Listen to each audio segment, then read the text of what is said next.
Oi, gente!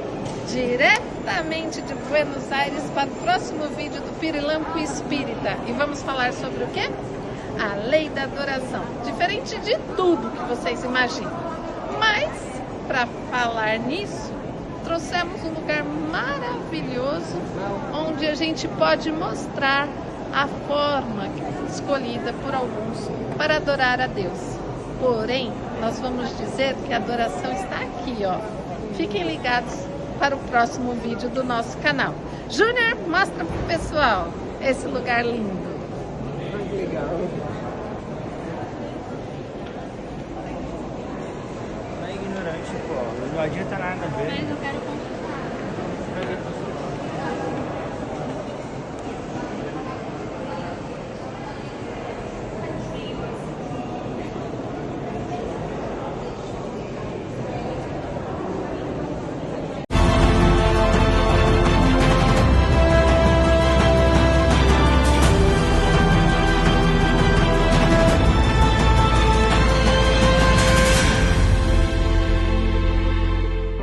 Oi, gente, conforme prometido, aonde quer que eu estivesse, eu ia gravar o vídeo do Pirilampo Espírita.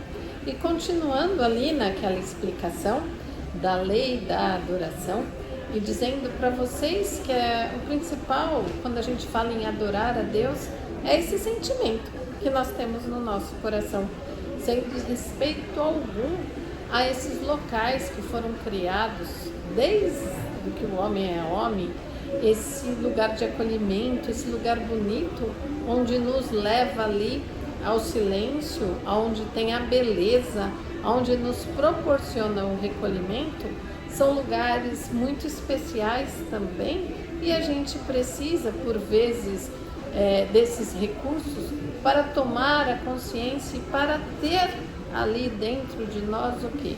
A possibilidade dessa busca interior, dessa fé que nos alimenta todos os dias. Porém, temos que ter consciência que a adoração não é para Deus, ele está pouco se importando. A adoração é para nós, é para que busquemos a luz em nós. Então, a partir do momento que a gente reconhece a divindade, a gente reconhece que é filho. A gente reconhece a necessidade desse religar, dessa conexão com o Pai.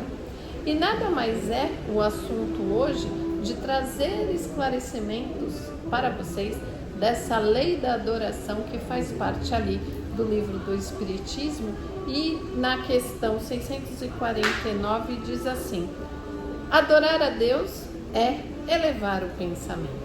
E é sobre isso que iremos falar.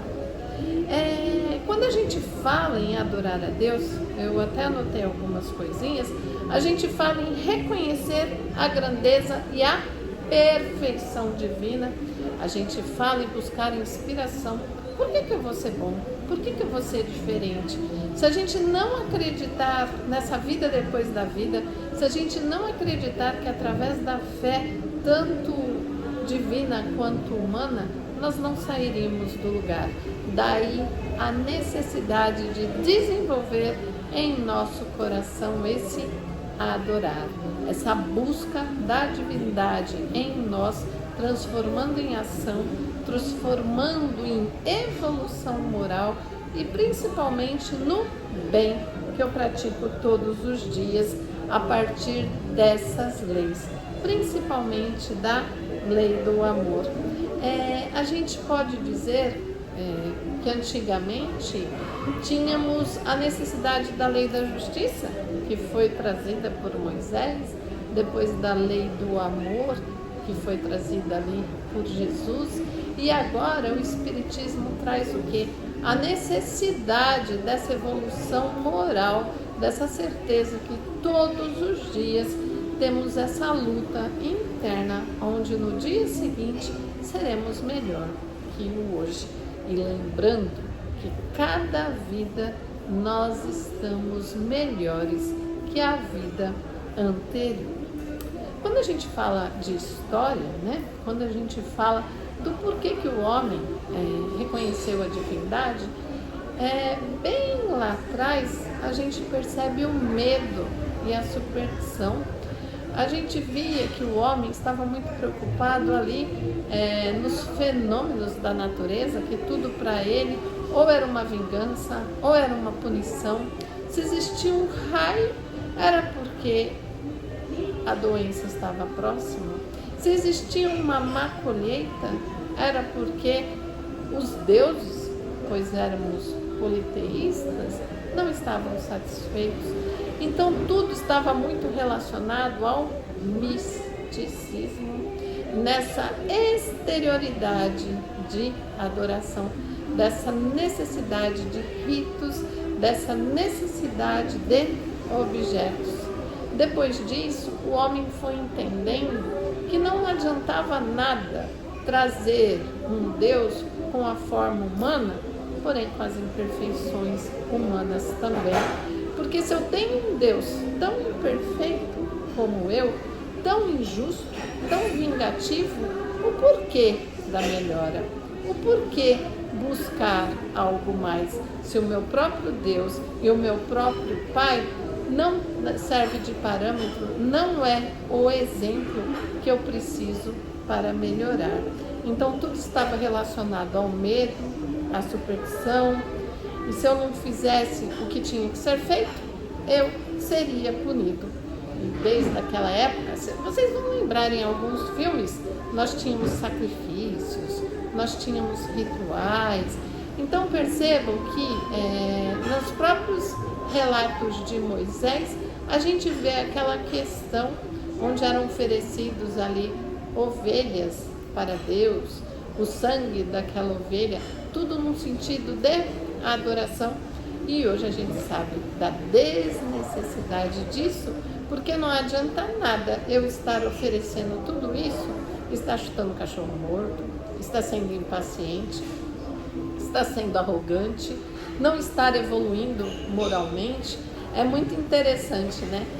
Eu falo porque eu frequento um centro espírita e por vezes nesses lugares a gente demonstra ali uma atitude totalmente diversa de quem nós somos. Acabamos de sair de lá, estamos brigando por conta do trânsito, estamos falando indevidamente, não temos paciência, julgamos. Essa questão de julgar é bem complicada. Então, no vídeo de hoje, a gente vislumbra como que nós adorávamos lá atrás. Nós adorávamos por medo, por superstição, por barganha. Olha, eu vou te entregar isso e você me dá uma ótima colheita. Eu vou fazer aquilo e você protege a minha família. Então era o quê? Toma lá da cá. Eu não sei se ficou claro o que eu trago para vocês, mas é mais ou menos sobre isso. Se não, fiquem à vontade também de perguntar aí no nosso chat. Depois disso, a gente tem o quê? A gente tem Jesus Cristo trazendo uma nova forma de adorar. E para adorar, você precisa amar. E será que a gente ama o suficiente? Será que a gente está conseguindo essa adoração da forma que Jesus Cristo ali nos deixou? Pela sinceridade, pela consciência e pelo coração, sabendo que o que eu preciso está aqui ou não, eu preciso buscar mais, eu preciso desenvolver mais. Com certeza a resposta é afirmativa. Se nós fôssemos já o suprassumo da resolução ou do entendimento, não estaríamos nesse aqui, nesse agora. Nós precisamos buscar muito, e a bendita oportunidade da adoração, desse reconhecimento da divindade em nós, que é isso que a lei da adoração significa, a gente vai conseguir melhorar dia após dia. Então vejam, a partir de Moisés nos tornamos monoteístas, trouxemos a consciência da moralidade para dentro do nosso coração.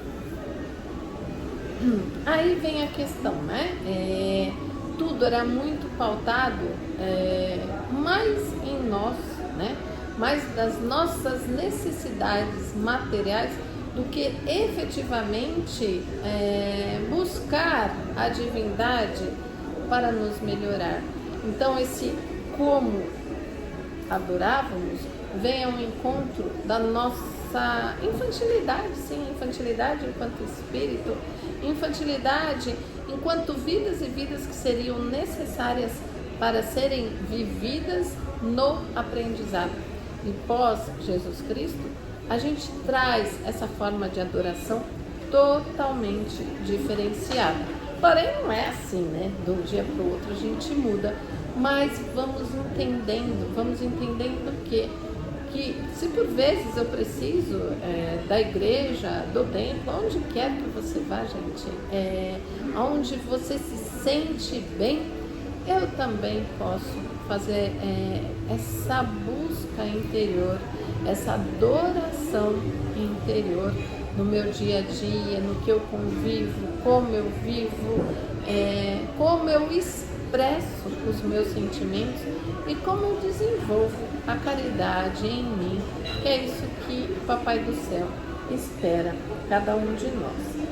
Então, depois de tudo isso, de trazer para vocês a desnecessidade antiga de objetos, de templos, de sacrifícios, de barganha, a gente entende que agora estamos num tempo de transição e com muito respeito. Por que com muito respeito?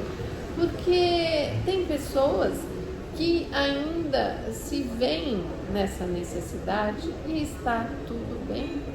Cada um no seu despertar, cada um no seu ponto de partida, ou no meio do caminho, ou na chegada. A gente é responsável pelos nossos passos, pelo nosso desenvolvimento moral e não do outro. O que eu posso fazer, sim, é tirar o peso das costas do outro quando eu conseguir. Quando não, é o respeito, é o auxílio e é o reconhecimento que somos todos irmãos. Então, os desafios de hoje, nessa transição que estamos vivendo, é saber o quê? Existem milagres?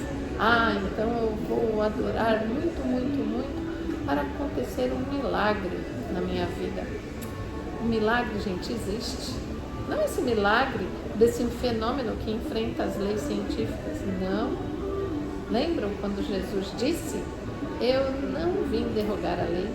O milagre, ele existe quando eu acredito, quando eu me esforço para que ele aconteça e não quando eu largo para Deus a total responsabilidade, quando eu faço por onde. E se eu entendo tudo isso, fica muito mais fácil. A religião também é reconhecer essa identidade superior que está aqui para nos auxiliar e como um bálsamo nas nossas vidas, como a segurança, como um filho que busca o pai, mas não só nos momentos que precisa, em todos os momentos, principalmente naqueles para agradecer, para adorar. Temos também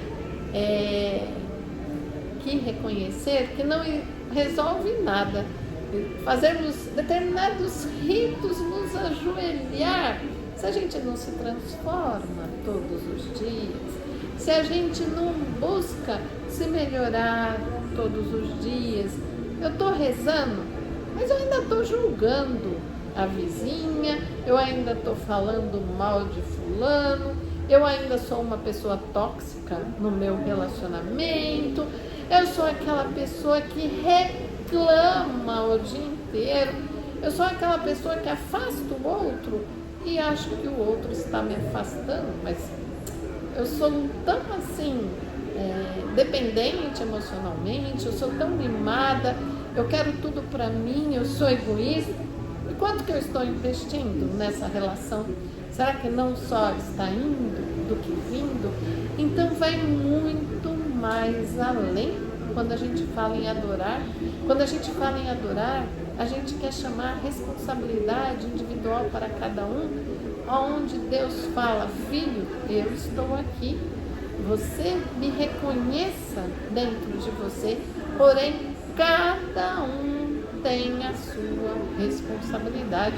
É como o aluno que vai ter uma prova difícil no dia seguinte e fica a noite anterior, eu vou rezar, pedir tanto para ir bem nessa prova, e fica lá rezando. No outro dia ele vai bem na prova. Ele fez a parte dele. Eu trago essa metáfora aqui porque cada um tem a sua busca e a gente tem que fazer a nossa parte, não esquecendo que Deus está em tudo, está em nós e está ali torcendo que nós vamos conseguir. Eu até lembro de uma historinha que eu vou contar para vocês. Eu adoro historinha, né? Como eu já disse. Tinha um menino que ele gostava muito dos avós. E desde pequenininho, os pais levavam ele de trem para ele passar um tempo com os avós ali, numa cidade um pouco próxima. E quando ele fez 12 anos, ele falou: papai e mamãe, dessa vez eu vou sozinho. Aí os pais assim, e agora? Como é que a gente faz? Tá certo que ele já era um rapazinho, com 12 anos, porém quem é mãe entende, quem é pai entende, ficaram todos um pouco tensos, porém assumiram a responsabilidade daquela aventura do pequeno infante. Vamos até o vagão do trem, colocaremos você, deixaremos ali todos avisados, seus avós vão estar esperando você ali na estação, onde você vai desembarcar. Tudo bem? Gente, o infante, numa ansiedade, numa expectativa, na certeza, sabe? Vou conseguir.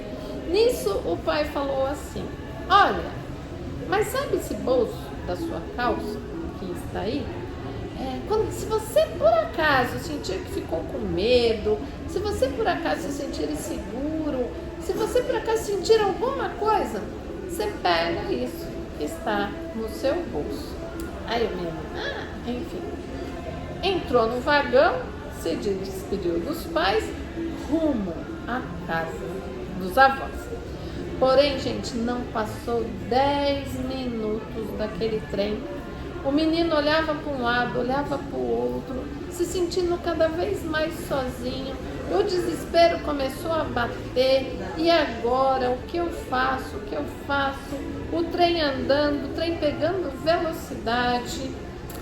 Ele lembrou do pai, naquele desespero. Meu pai disse para eu colocar a mão no bolso, que ia ser uma forma de eu me livrar desse medo, dessa insegurança, dessa falta de confiança. Quando ele colocou a mão no bolso, tinha um bilhetinho do pai dele dizendo assim: filho, estamos no último vagão. Eu fico assim pensando. E Deus é esse pai. Ele vai validar a nossa busca, ele vai validar nossas escolhas. Ele vai deixar, filho, vá, por conta do nosso livre-arbítrio. E tem hora que a gente vai quebrar a cara? Vai dar medo, vai dar insegurança, vai dar arrependimento, vai dar culpa. Mas a gente tem esse bilhetinho aqui no coração: filho, eu tô aqui, sempre eu tô aqui. E é sobre isso o adorar, é sobre isso, é acreditar num Deus que existe em nós e um nós que existe em Deus. E essa adoração de hoje é exatamente isso. É esse período de transição onde a gente entende: eu não preciso de coisas mirabolantes para mostrar para Deus o quanto eu o reconheço em mim. Eu não preciso de rituais, eu não preciso de sacrifícios, eu não preciso de rezas decoradas. Eu preciso fazer o melhor todos os dias. Quando eu olho para a criação, quando eu olho para uma flor e falo: nossa, como ela é linda, como ela é perfeita, eu estou adorando, sim, eu estou fazendo a minha oração Quando eu acordo para o dia e falo bom dia. Quando eu acordo na responsabilidade de fazer o meu melhor para mim e o melhor para o outro, eu estou adorando. Quando eu entendo que eu tenho a minha dor, mas o outro também tem a dor dele e eu respeito, porque dor não se compara. Às vezes nessa encarnação, eu venho ali com tantos perrengues, com tanta tempestade para passar, e o outro veio com uma unha encravada e está lá sofrendo. Quem sou eu para dizer que a minha dor é maior? Porque eu fui informado, eu estou nessa vida para entender que a minha dor é a minha dor e é a minha prova ou a minha expiação. E o outro nessa vida é outra história, outra jornada. E eu não tenho nada a ver com isso no meu julgamento, porque eu não dou conta nem das minhas escolhas. Imagine o outro vendo a minha vida e querendo julgar, também não vai ver? Nossa, tem até um ditado, né? As pessoas, deixa bem meu ver falar isso, as pessoas não veem os tombos que a gente leva, só aquilo que a gente bebe. E é por aí, a gente não sabe a vida do outro. Tem uma frase que eu uso muito, que é daquele livro Extraordinário: seja gentil no seu caminho. Você não sabe as guerras que o outro está vivendo. E é sobre isso. Então não adianta eu estar adorando a Deus e apunhalando o meu irmão. Aí é onde a gente diz, né? Que espécie de adoração Deus espera de ti? Será que não é essa de tratar o outro como você gostaria de ser tratado? Então, quando a gente fala do passado, do presente, que é o quê? É o que nós estamos vivendo hoje, essa transição, e do futuro, como vai ser isso? Vai ser essa adoração coletiva, vai ser essa confiança, essa expansão de consciência, essa liberdade do quê? De eu entender que cada vez mais eu posso sim estar inserido num contexto religioso, mas principalmente que eu tenho fora dali a divindade em mim. E ela existe, e ela me acompanha, e ela vai ser referência, vai ser o templo em mim, vai ser a igreja em mim, vai ser o espaço ecumênico em mim. Então vejam, é para isso que nós estamos caminhando.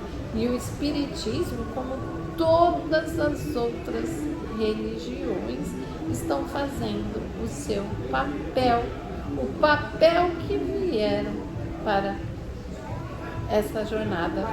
Eles são os trilhos, cada um escolhe o seu, eles são aquele alicerce que vai levar você ao destino. Mas a corrida, o trem, a responsabilidade é tua, até o momento que você perceber que dentro da sua jornada cabe sim mostrar: ei, vem por aqui que o caminho está mais amplo, mais leve, como Jesus disse, né? Nas bem-aventuranças, o meu jugo é leve. E é nessa leveza que nós vamos levar esse novo ano que se inicia, é nessa leveza que nós vamos entender que podemos sim sermos felizes na relatividade possível aí que existe no nosso planeta. Adorar é transformar. E encerrando aí como vamos adorar, eu trouxe alguns itens para não esquecer. É lógico que eu falo pra caramba, mas eu acho importante também trazer escrito. Então, como vamos adorar? Menos formalismo, cresce a ética e a responsabilidade, a religião passa a ser vida e não crença. Menos palavra, a adoração vai ser em todos os dias, em todos os momentos, sintonia com Deus através do bem e entendendo que o verdadeiro altar é esse altar aqui dentro de nós.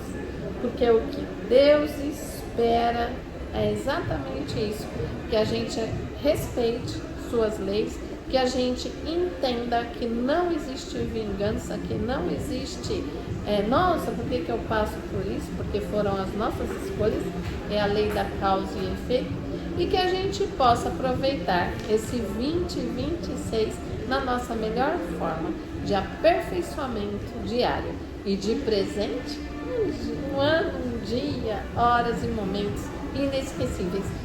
Beijo, gente, fiquem com Deus e que Papai do Céu abençoe a cada um de nós e que a gente possa cada dia fazer o nosso melhor nessa jornada.